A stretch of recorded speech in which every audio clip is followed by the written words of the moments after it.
বিসমিল্লাহির রহমানির রহিম। আমার YouTube channel as a brothers স্কুলে তোমাদের সবাইকে স্বাগতম।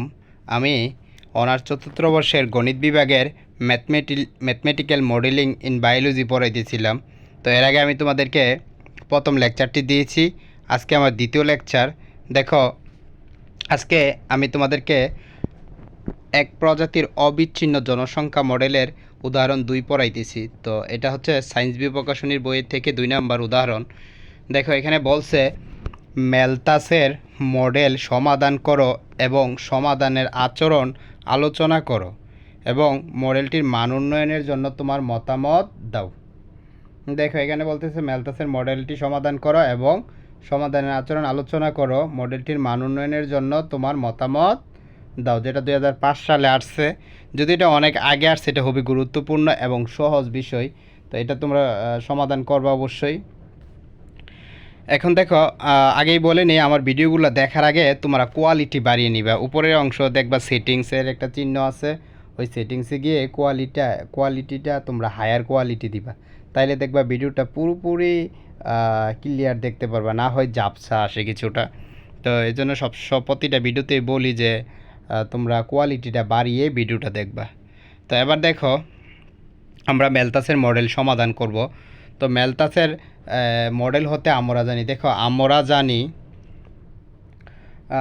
জানি ম্যালথাসের মডেলটা কি, ডি এন ডিটি সমান আর এন, ডি এন ডিটি সমান আর এন। দেখো, ডি এন ডিটি সমান আর এন। তারপরে ডি এন, এই এনটা যদি আমরা এই পাশে নিয়ে আসি, এই এনটা যদি নিচে নিয়ে আসি, অর্থাৎ এনের দিকে এন, আর অর্থাৎ চলক পৃথকীকরণ যেটাকে বলে, এনটাকে এইদিকে আসলে এন হবে, নিচে হবে আর কি ডি এন বাই এন, আর এদিকে আর থাকতেছে আর এই ডিটিটা যদি এই পাশে আসে তাহলে ডিটি হবে। এটা আশা করি তোমরা সহজেই বুঝতে পারতেছো। তারপরে দেখো, আমরা এখানে এখন সমাকলন করব এই অংশটাতে। এখানে আমরা সমাকলন করতেছি, এখানে আমরা করব সমাকলন ডিএন বাই এন আর আর ডিটি।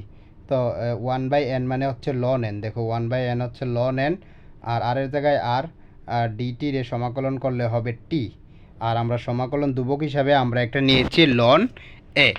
আশা করি তোমরা এই পর্যন্ত ভালোভাবেই বুঝতে পারছো। সমাকলন এটা সিম্পল বিষয়, এটা সবারই বোঝার কথা। তারপরে দেখো, নেক্সট পেজে আমরা এখানে লন এটা ছিল ওই পাশে। দেখো, লন এটা বাম পাশে ছিল বিদায় আমরা যদি ডান পাশে নিয়ে আসি, ডান পাশে ছিল বাম পাশে নিয়ে আসছি, তাহলে লন মাইনাস এ হয়েছে আর টি।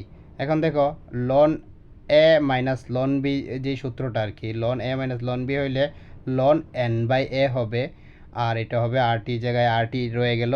তারপরে দেখো, উভয় পক্ষে যদি আমরা লন নেই, তাহলে এখানে কিন্তু এটা এই পাশে লন, এই পাশে সরি এদিকে তো লন আছেই, তো এটাকে আমরা লিখতে পারবো loan E to the power r টি। খেয়াল করো, এটা আমি সংক্ষেপে করছি, আর টির লেখা যায় loan E to the power r টি। যদিও আমি আর লিখি না, এটা এক লাইন স্কিপ করছি। তাহলে এইখানে লন আর এইখানে লন কাটা গিয়া এন বাই এ সমান ই টু দি পাওয়ার আর টি রয়ে গেছে এই লাইনটা। আশা করি তোমরা বুঝতে পারছো। তাহলে আর গুণন করো, এন সমান এ ই to the power r T, A E to the power r টি। এখানে এন রে এন অফ টি লিখছি। এটা হচ্ছে আমাদের 1 নং সমীকরণ। আশা করি তোমরা ভালোভাবে এই লাইনটা বুঝতে পারছো। তারপরে দেখো, 1 নং হতে পাই, এখানে আমরা 1 নং হতে পাই যখন টি সমান 0, অর্থাৎ আদি সময়ে কিন্তু টি 0, তখন এন অফ 0, এখানে টি এর মান যদি 0 বসাও, এন অফ 0 সমান এন নট, যেটা আমরা এর প্রথম লেকচারেই এই কিছু একটা অংশ এটা ছিল, এরকম একটা অংশ। তো এন অফ 0 সমান এ টু দি পাওয়ার 0, এখানে টি এর মান যদি 0 বসাও, এন অফ 0 সমান এ ই to the power R into 0, এর উপরে আর টি আছে, তাহলে টি এর মান 0 বসালে এটা ই টু দি পাওয়ার 0 হয়ে যাব, আর ই টু দি পাওয়ার 0 মানে 1 থাকবো শুধু এ। দেখো, তাইলে এন অফ 0 সমান এ, তার মানে এর মান পাইছি আমরা কি, এন নোট, এর মান পাইছি আমরা এন নোট। এবং এই এন নোটের মানটা আমরা এইখানে যে 1 নং আছে না, 1 নংয়ের মধ্যে বসিয়ে দেব। আশা করি তোমরা বুঝতে পারতেছো। তারপর দেখো, 1 নংয়ে এন এর মান বসিয়ে পাই। তো 1 নংয়ে এন এর মান বসিয়ে পেলে সবশেষ লাইনটা দেখো, একেবারে নিচের যে অংশের লাইনটা, 1 নংয়ে আমরা এইখানে 1 নংয়ে আমরা এন এর মান বসাই দিলে আমাদের আসতেছে এক নংয়ে এ এর মান বসিয়ে পাই আর কি, এক নংয়ে। তাহলে এন অফ টি সমান N naught e to the power r t. এটাই হচ্ছে আমাদের ম্যালথাসের মডেলের সমাধান। আশা করি তোমরা ভালোভাবেই বুঝতে পারছো। তো এবার দ্বিতীয় অংশটা বলছিল যে ম্যালথাসের মডেল সমাধান করার পরে সমাধানের আচরণ আলোচনা করো। তো আচরণটা কী হবে খেয়াল করো, সমাধানের আচরণ আলোচনা করো। এখানে ম্যালথাসের মডেলের একটি ত্রুটি হলো এই মডেলের অধীনস্থ জনসংখ্যা অসীমভাবে বৃদ্ধিপ্রাপ্ত হয়, যা বাস্তবসম্মত নয়।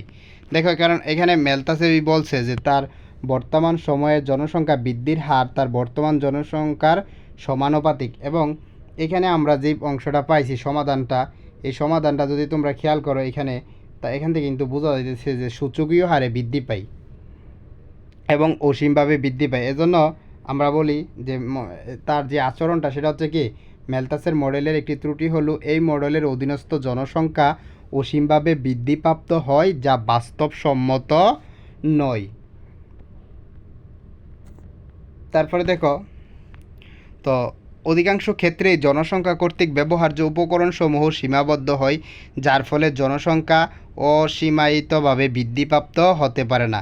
এই ধারণার বশবর্তী হয়ে পিয়েরে বারহাস্ট ম্যালথাসের মডেলের কিছুটা সংশোধনী প্রস্তাব করেন, যা বারহাস্টের মডেল বা লজিস্টিক মডেল হিসেবে পরিচিত। কারণ কোনো জনসংখ্যাই খুব দ্রুত বা অসীমভাবে বাড়তে পারে না, কারণ জনসংখ্যা বেঁচে থাকার জন্য তার জন্য প্রয়োজনীয় খাদ্য এবং অন্যান্য যে প্রয়োজনীয় জিনিসগুলো লাগবে সবগুলাই কিন্তু সীমাবদ্ধ, সবগুলাই একেবারেই অসীম না অথবা আনলিমিটেড না, যার কারণে জনসংখ্যা অসীমভাবে বৃদ্ধিপ্রাপ্ত হতে পারে না। এই জন্য এইটাই হচ্ছে ম্যালথাসের মডেলের মূল ত্রুটি। তো এই ম্যালথাসের মডেলের এই ত্রুটিটার জন্য বারহাস্টের মডেল বা লজিস্টিক মডেল সে একটা মডেল তৈরি করছে। তার মডেলটা হচ্ছিল যেটা আমরা প্রথম লেকচারে কী করেছিলাম, যেটা বের করেছিলাম। এটা সহজ বিষয়, তোমরা এখন শুধু এখানে ওই মডেলটা লিখে দিলেই হবে। দেখো, মডেলটির মান উন্নয়নের জন্য আমার মতামত হচ্ছে লজিস্টিক মডেল। তো লজিস্টিক মডেলটা তো এর আগেই প্রমাণ করছো, ডি এন ডিটি সমান আর এন। দেখো, ডি এন ডিটি সমান আর এন ইন্টু 1-n/k। এটা মুখস্থ, এটা আমরা এক্সাম্পল 1-এর বিতে আমরা এটা প্রমাণ করে আসছি, যেখানে এন হচ্ছে টি সময়ে কোনো নির্দিষ্ট অঞ্চলের জনসংখ্যা, আর আর ইন্টু 1-n/k হচ্ছে মাথাপিছু জনসংখ্যা বৃদ্ধির হার, কে হচ্ছে পরিবেশের সহন ক্ষমতা। আশা করি তোমরা ভালোভাবেই এটা বুঝতে পারছো, কারো আর কোনো সমস্যা নাই। এবং পরবর্তীতে এই অঙ্কটাও যদি বুঝতে সমস্যা হয় তাহলে তোমরা কমেন্টের মাধ্যমে জানাবা, ইনশাল্লাহ আমি সলভ করে দেব। আজ এই পর্যন্তই।